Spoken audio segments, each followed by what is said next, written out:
Pode ir.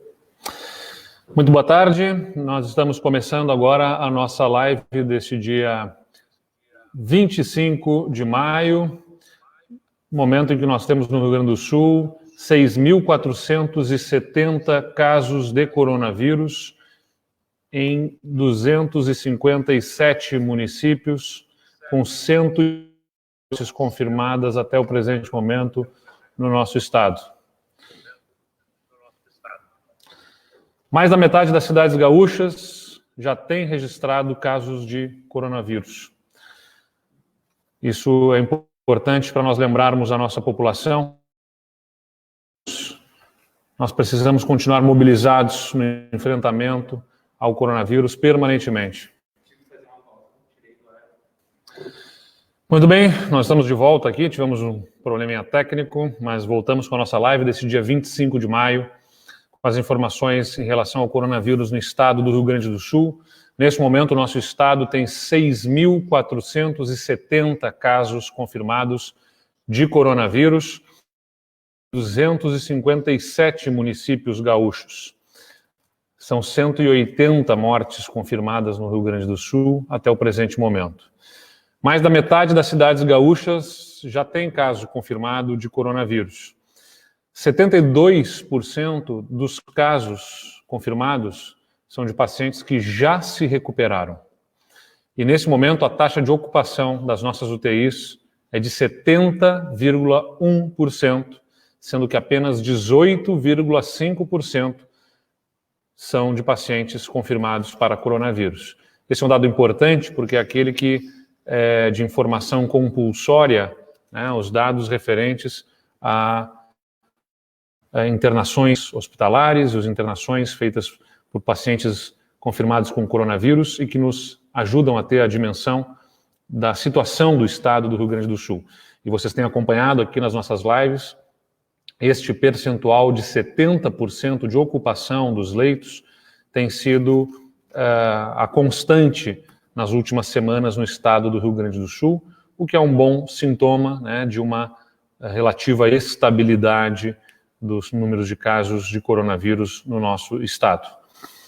Nós tivemos no último sábado uma rodada do mapa do distanciamento controlado, né, com a definição das bandeiras para as regiões do nosso estado, as 20 regiões que formam o nosso estado nas áreas de saúde. 12 das 20 regiões estão sob bandeira laranja. Antes eram 15. E nós não temos nenhuma bandeira vermelha ou preta nessa etapa, neste momento, no nosso estado. É uma boa notícia, sem dúvida nenhuma. Entre as mudanças desse último sábado, nós temos as regiões de Uruguaiana, de Capão da Canoa e de Santa Cruz do Sul, que desceram de risco, diminuíram no risco da bandeira laranja para a bandeira amarela. Nós resolvemos antecipar para este final de semana o ajuste que nós tínhamos decidido fazer para a próxima semana, para o próximo sábado, portanto, quando rodássemos o mapa, que é aquele que nós avisamos aqui semana passada, de alteração de indicadores que contemplavam antes os exames totais de RT-PCR, que agora passam a contemplar apenas os exames feitos de pacientes que estão hospitalizados. Por que isso? Porque muitos municípios, infelizmente, ainda não têm a agilidade, não têm a inscrição dos casos instantaneamente dos casos de RT-PCR. Chegamos a ter casos, nós fizemos essa decisão no sábado, porque chegamos a ter casos de regiões em que havia casos confirmados, hospitalizados, mas não havia casos novos de exames de RT-PCR, ou seja, tinha paciente hospitalizado por coronavírus confirmado, mas não tinha lançamento dos exames ainda no sistema, o que evidentemente é um contrassenso.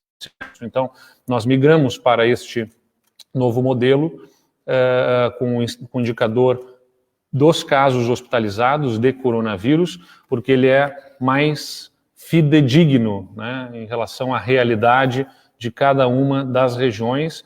Essa decisão foi analisada pelo Comitê de Análise de Dados, pelo Grupo Técnico de Saúde, com profissionais especialistas da área que nos ajudaram a tomar essa decisão por entendermos que ela era a mais razoável para garantirmos a comparabilidade entre as regiões e uma informação precisa que pudesse encaminhar a decisão das bandeiras de risco de coronavírus. Agora, esses dados, é importante ser dito aqui, não significam que nós possamos ficar tranquilos. Nós precisamos de todos os gaúchos engajados e, como diz a nossa campanha, né, que nós lançamos neste final de semana, nós não podemos se entregar ao corona de jeito nenhum. É importante que todos botem a máscara, sigam o protocolo e continuem nos ajudando a garantir bons resultados nas bandeiras de riscos por cada região. Com o engajamento de cada um dos gaúchos, a gente vai conseguir enfrentar com melhor equilíbrio entre a proteção à vida e também a preservação dos empregos, dos negócios, das atividades econômicas no nosso estado. Passando a outra notícia, nós temos duas importantes notícias sobre financiamento na área da saúde, os repasses na área da saúde. Um desses repasses é referente à quantia de 49 milhões de reais, são recursos extras para santas casas e hospitais filantrópicos no nosso estado para o enfrentamento ao Covid-19. O recurso é referente à primeira de duas parcelas aí prometidas pelo Ministério da Saúde e que vai contemplar 108 hospitais gaúchos, sendo 60 hospitais de gestão estadual, que vão receber 22,8 milhões de reais e outros 48 hospitais de gestão municipal que vão receber 26 milhões de reais. A secretária Arita Bergman está aqui nos acompanhando e a secretária Arita nos relata aí que, apesar de não ser ainda todo o recurso, ainda tem uma segunda parcela, né, secretária Arita, que virá, mas que certamente é um dinheiro importante aí para a contenção do Covid-19 no nosso estado. Secretária Arita.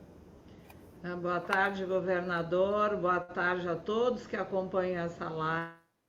Realmente, esse é um auxílio financeiro emergencial, né, que o governo federal está colocando nos hospitais filantrópicos e santas casas.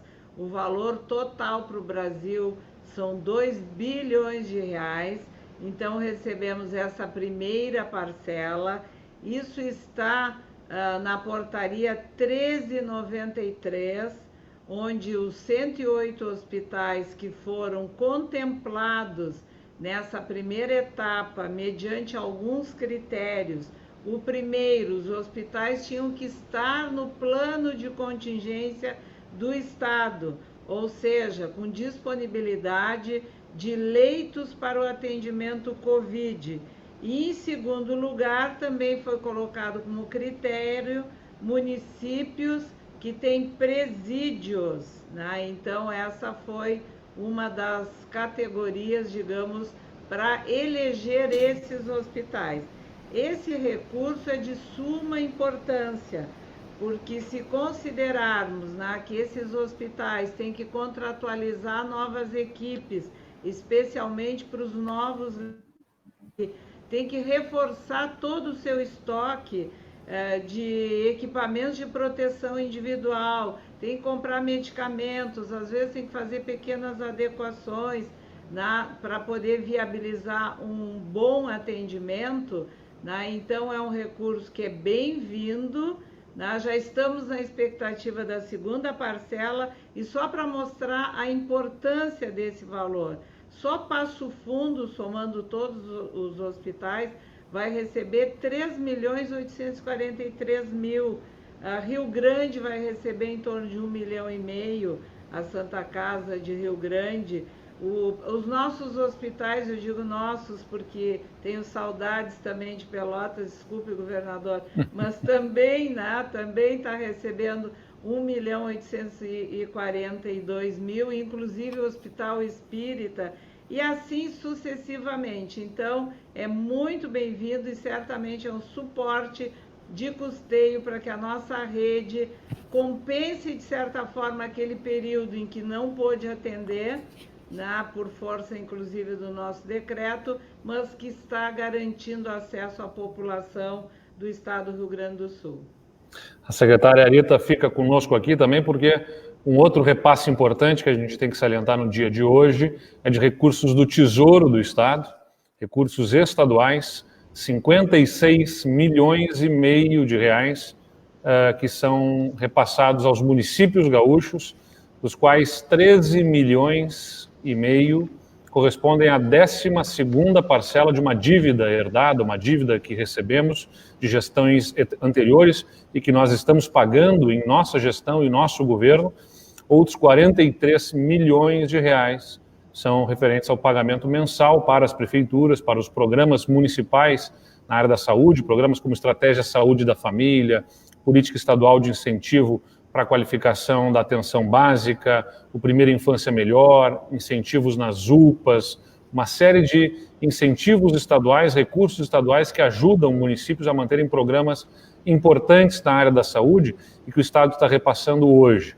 E que a gente reforça aqui a lembrança do quanto que isso é importante.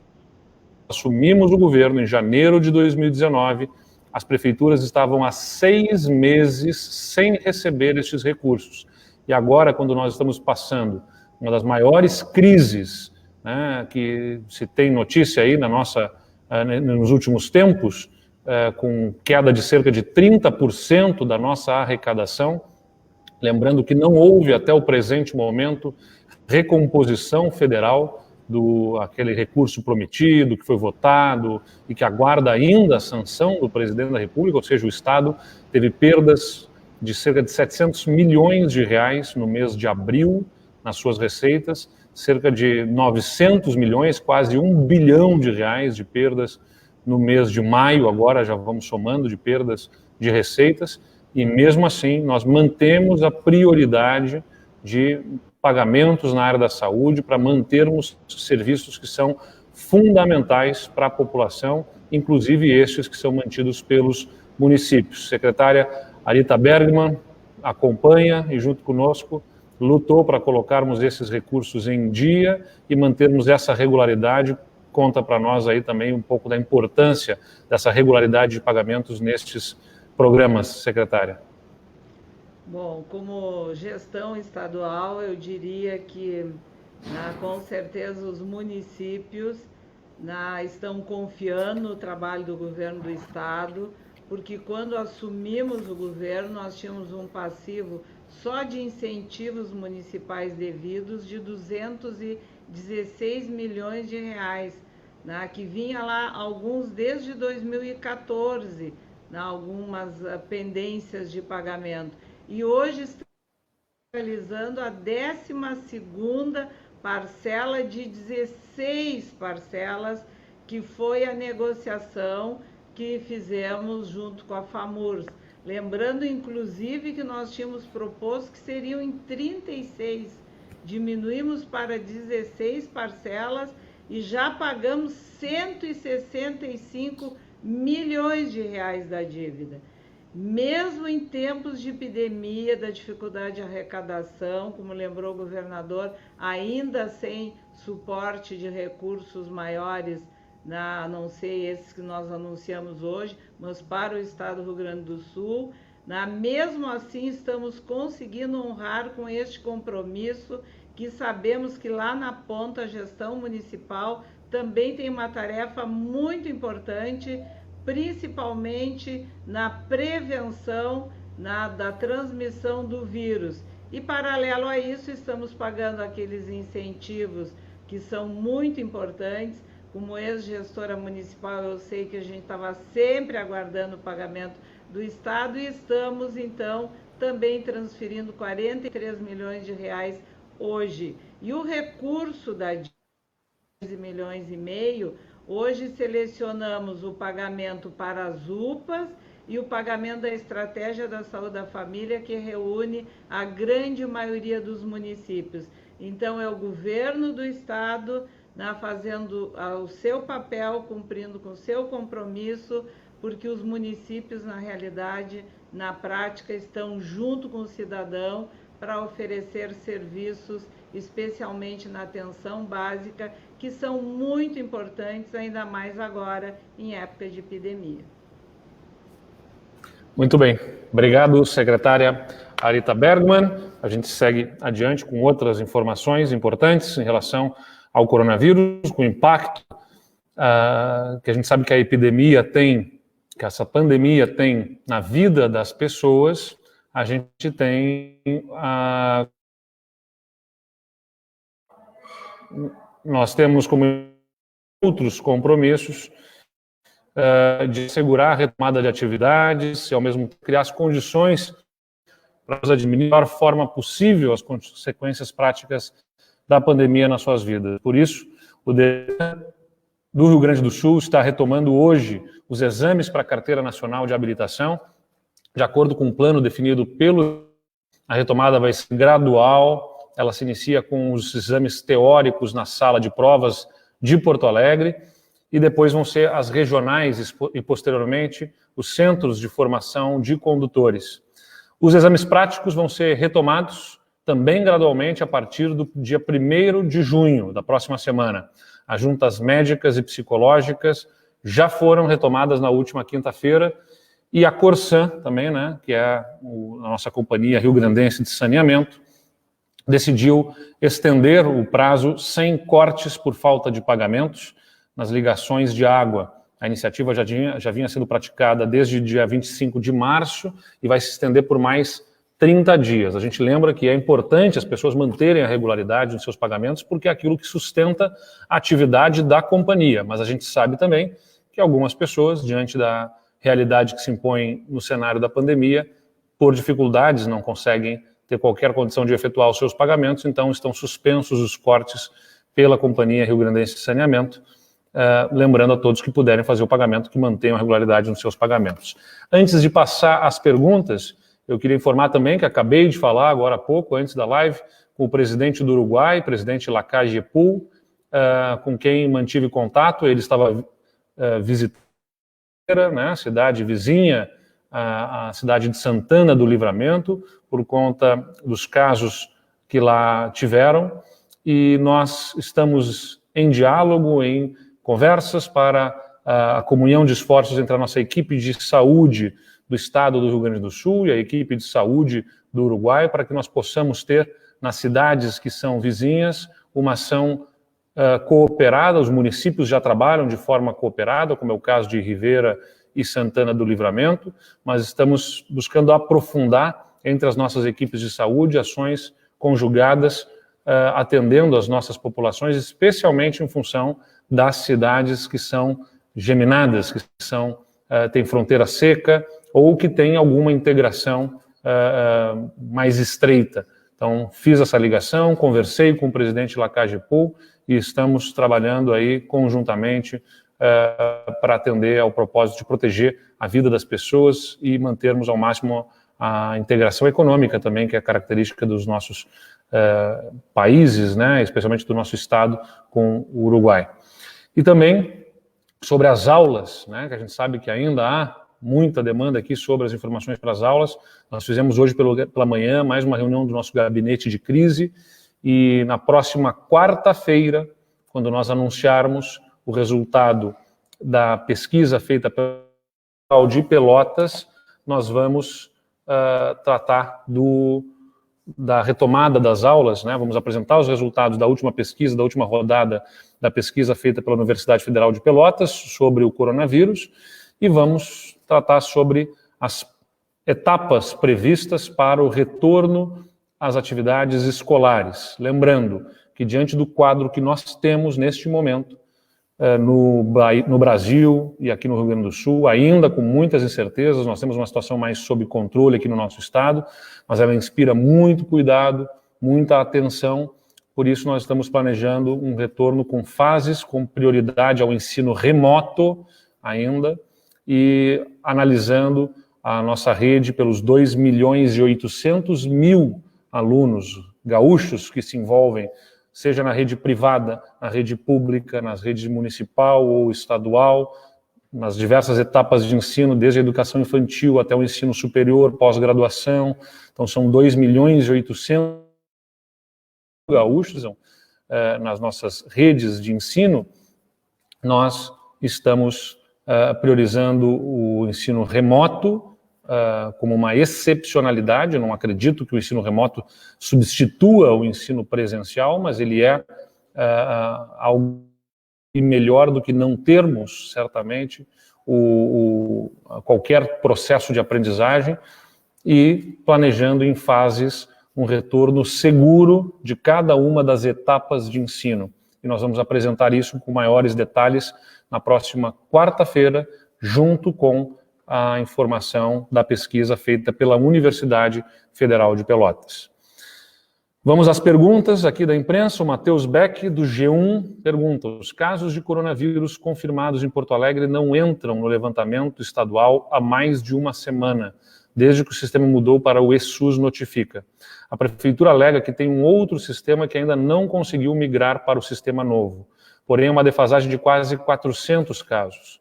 Nesse caso, como fica o monitoramento da capital? Se uma prefeitura não utilizar o eSUS Notifica, os casos não entram no sistema do Estado? Há alguma previsão para isso acontecer?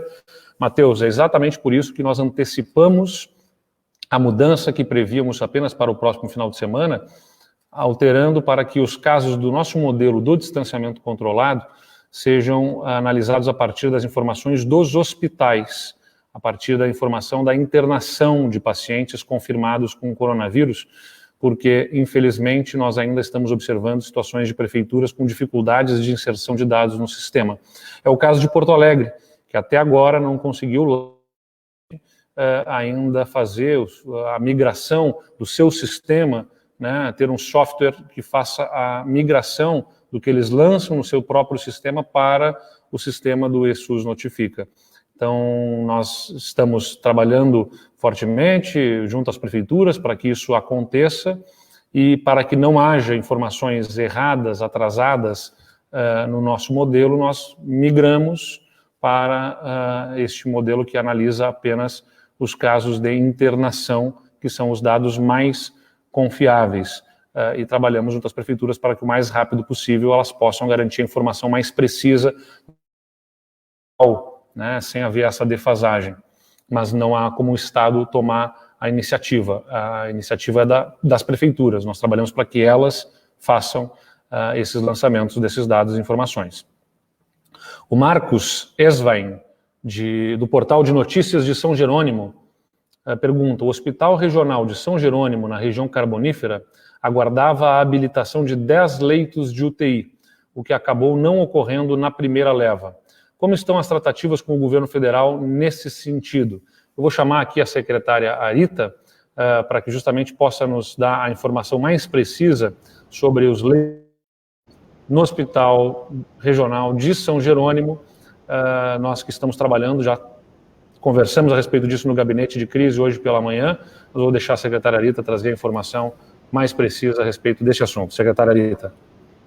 Bom, o Hospital de São Jerônimo realmente já preparou um ambiente apropriado para instalar os 10 leitos de UTI. Nós solicitamos ao Ministério da Saúde esses equipamentos, não só para São Jerônimo, como também para um conjunto de outros hospitais do estado do Rio Grande do Sul. Não tivemos ainda êxito em relação a isso, mas temos uma previsão de compras, cujo edital deve estar saindo ainda esta semana, onde pretendemos adquirir 230 leitos, ou seja, equipamentos, respiradores, monitores e camas, para instalarmos este número de novos leitos de UTI no estado do Rio Grande do Sul. E São Jerônimo está na nossa lista de prioridades, no nosso plano de contingência, uma vez que a região na qual o hospital está inserido, esse serviço é de suma importância. Então, se não houver uma agilidade por parte do Ministério da Saúde, que haja êxito na nossa licitação e que possamos comprar esses equipamentos para colocarmos nesse importante hospital da nossa rede. Muito obrigado, secretária Arita Bergman. Antes de passar para a próxima pergunta aqui, eu quero fazer um registro e os cumprimentos também importantes aqui para a equipe do Jornal do Comércio. O Jornal do Comércio está completando hoje 87 anos. Parabéns ao Jornal do Comércio e nos cumprimentos que faço ao Jornal do Comércio, eu estendo aqui os cumprimentos a toda a imprensa por um trabalho importante, qualificado, nesse momento que informação é fundamental, né? Mais jornalismo, menos fake news é o que a gente precisa, mais informação qualificada para as pessoas. Próxima pergunta é do Israel Fritz, do SBT Brasil, Matheus Ferraz, da Rádio Gaúcha. Também perguntaram sobre a questão do Uruguai, que eu já mencionei aqui, sobre esta conversa com o presidente Lacalle Pou, mas o Matheus, ele também questiona se as ações do Uruguai e se a decisão dos Estados Unidos sobre não vão aumentar a desconfiança de outros países quanto a ações tomadas pelo governo brasileiro no combate ao coronavírus. O quanto que eu acho que isso pode impactar econômica e politicamente o país, em especial o Rio Grande do Sul, depois que conseguirmos chegar a uma situação próxima ao normal. Olha, Matheus, sem dúvida nenhuma, né, as posições adotadas pelo governo brasileiro de um enfrentamento à ciência, inclusive, de não atendimento às recomendações médicas e de não observação das orientações da Organização Mundial da Saúde, sem dúvida nenhuma comprometem a imagem do país. É difícil dizer o quanto que o cenário poderia ser diferente em termos de contágio no Brasil, por conta de o governo estar seguindo esta ou aquela orientação. E até mesmo, lembrando, os Estados Unidos já tinham feito restrições a acesso ao país de países europeus, por exemplo, né, dos países da Europa. Então, não é uma exclusividade aos brasileiros, isso parecia, fatalmente iria acabar acontecendo em algum momento para o nosso país, dado que o nosso país, infelizmente, viu uma escalada do número de casos. Então, é compreensível que os Estados Unidos tenham tomado essa posição. Para nós, segue a mesma orientação, trabalharmos fortemente para manter sob controle no estado do Rio Grande do Sul. A gente tem um menor número de casos, proporcionalmente à população, um menor número de óbitos, proporcionalmente à população. Se a gente for observar proporcionalmente à população, o Rio Grande do Sul tem o 21º lugar em óbitos proporcionalmente à população.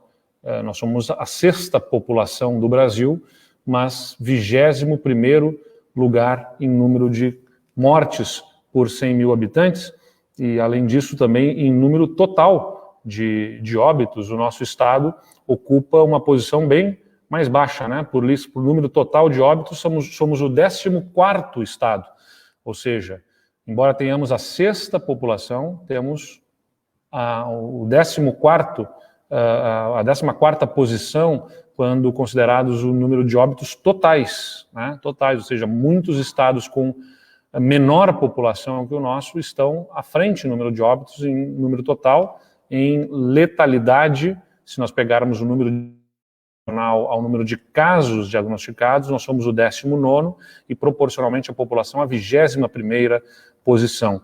Acho que isso resguarda para o nosso estado do Rio Grande do Sul uma posição mais confortável, que assegura que as medidas que nós estamos tomando aqui são acertadas, comprometidas com a vida, e comprometidas com a vida que são também economicamente relevantes, porque dão segurança. Eu já falei isso aqui, né, e em tantos outros lugares.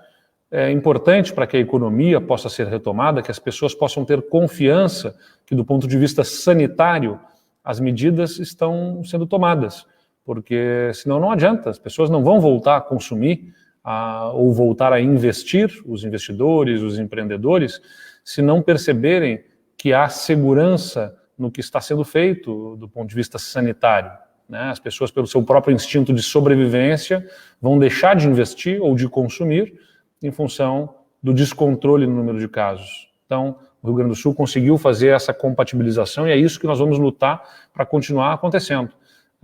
Controle do número de casos, mantermos a capacidade do nosso sistema de saúde e para atendimento às pessoas, à população e de outra retomada da atividade econômica ao máximo possível. Sempre com priorização à saúde, é claro. A Samantha Klein, da Rádio Guaíba, faz a última pergunta. Hoje chegou a 191 o total de mortos por conta do Covid-19 no Rio Grande do Sul. Em contrapartida, mais regiões tiveram redução do risco. Se ela está trazendo 191 o número de mortes, é porque tem alguma confirmação aqui que não chegou, que não foi lançada no sistema, né? O nosso sistema acusa ainda os 180 óbitos até o presente momento. Em contrapartida, mais regiões tiveram redução de risco de contaminação no final de semana, considerando o sistema de bandeira de distanciamento social. O que explica a diminuição do risco em proporção ao aumento das mortes pelo coronavírus? Samantha, o nosso modelo, ele analisa uma série de dados. Ele não espera haver diminuição de casos, porque não é sobre ter diminuição do número de casos, nós vamos ter avanço do coronavírus ainda no Rio Grande do Sul. O modelo busca fazer a compatibilização da atividade econômica com a proteção à vida e à saúde. Ou seja, se não houver uma disparada de casos entre uma semana e outra, nós temos a manutenção do nível. Se está obedecendo uma certa proporção, uma manutenção da velocidade do avanço, o nível de risco daquela região se mantém o mesmo. Como eu falei aqui, um dado mais objetivo, mais importante de todos é a ocupação de leitos hospitalares. Nós temos há muitas semanas o mesmo nível de ocupação de leitos hospitalares, 70% de ocupação de leitos de UTI no estado do Rio Grande do Sul. Isso significa que mesmo que a doença avance, ela não está comprometendo o nosso sistema de saúde. Todas as pessoas que buscarem atendimento terão atendimento no Rio Grande do Sul. O que nós não podemos admitir é que viéssemos a perder pessoas, perder vidas, em função da falta de atendimento, né? Porque enquanto não houver vacina para imunizar as pessoas, haverá risco às pessoas de circulação. E vacina é algo que se projeta vai se ter apenas no ano que vem. Vai demorar a ter vacina. E nós não temos como viver com absoluto isolamento durante um ano inteiro, né? Mais de um ano de isolamento da nossa população, cobrar econômico, social e de vidas também, de saúde, consequentemente, tanto do ponto de vista de saúde mental, a outras condições sanitárias que seriam comprometidas em função de um empobrecimento e de problemas outros derivados do isolamento, como efeitos colaterais, que seriam maiores do que a própria doença. Então, o nosso modelo, ele considera uma série de indicadores e analisa que nessas regiões, embora possam estar tendo novos casos, inclusive óbitos, eles não são em velocidade maior do que o observado na semana anterior, portanto, aquela região mantém-se numa bandeira amarela ou numa bandeira laranja, analisando os indicadores objetivamente estabelecidos nesse nosso modelo. Era isso por hoje, nós agradecemos aqui a atenção de todos vocês. A gente vai voltar na quarta-feira, nesta semana, para falar sobre a pesquisa da Universidade Federal de Pelotas e também sobre as questões ligadas à educação e uma outra live de atualização dos dados prevista para quinta-feira. Então, a gente continua sempre prestando contas, os sites estão disponíveis e lembra toda a nossa população que nós não podemos se entregar ao corona de jeito nenhum e que pedimos a todos o protocolo, seguirem usando a máscara para que a gente possa garantir a saúde de todos no nosso estado. Muito obrigado e até a próxima.